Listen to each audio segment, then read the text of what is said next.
সাকিব আল হাসানের বিরুদ্ধে একটা মামলা হয়েছে, এখানে স্যার ক্রিকেটের যিনি স্টার যিনি যেহেতু দেশ বিদেশে আলোচনা হচ্ছে, এটা আপনাদের নজরে এসেছে? এটাও তো আওয়ামী লীগই শুরু করেছিল, ঠিক না? আপনার আমিনুল যে ফুটবলার, সাকিব তো আর বাংলাদেশ রাষ্ট্রের জন্য কিছু বয়ে আনে নাই, সাকিব নিজে অনেক কিছু অর্জন করেছে।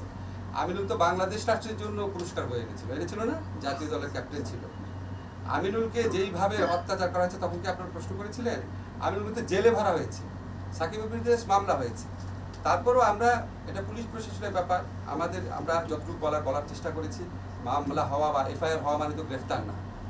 আমার বিশ্বাস আমাদের মানে স্বরাষ্ট্র মন্ত্রণালয় থেকে উদ্যোগ নেওয়া হবে যাতে কেউ অতি উৎসাহিত হয়ে গ্রেফতার না করতে যায়, বুঝছেন না?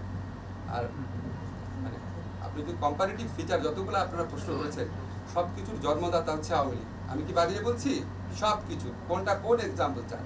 এবং তারা এমন একটা পর্যায়ে, আপনারা তো জানেন যে every action has some reaction, না? ইকুয়াল রিয়াকশন বলে কিছু রিয়াকশন হয়, সেটা আমরা পছন্দ করি না, কিন্তু এই রিয়ালিটিটা তো বুঝতে হয় যে এটা তো আউট অফ দ্য ব্লু আসে নাই।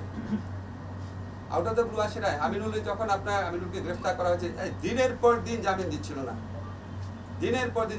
না। আমি নিজে শুধু প্রথম আলোতে কলাম লিখছি, আমি আপনাদের কাউকে লিখতে দেখি নাই আপনাদের পত্রিকায়। একটা জাতীয় দলের বাংলাদেশ চ্যাম্পিয়ন হয়েছিল গেমসে, তার চ্যাম্পিয়নশিপে গ্রেফতার করেছে, মামলা গ্রেফতার, দিনের পর দিন জামিন রিজেক্ট করেছে। সাকিবের বিরুদ্ধে শুধু মামলা হয়েছে, এবং আমি আশা করি সাকিব গ্রেফতার হবে না। এবং আমাদের পুলিশ বাহিনীকে আমি যতদূর জানি এরকম একটা ইনস্ট্রাকশন দেওয়া আছে যে অবিশ্বাস্য, অ্যাপারেন্টলি খুব অবিশ্বাস্য কিছু হলে যতটা পারা যায় আইনগত সীমার মধ্যে থেকে রেস্ট্রেইন দেখানোর জন্য, রেস্ট্রেইন বজায় রাখার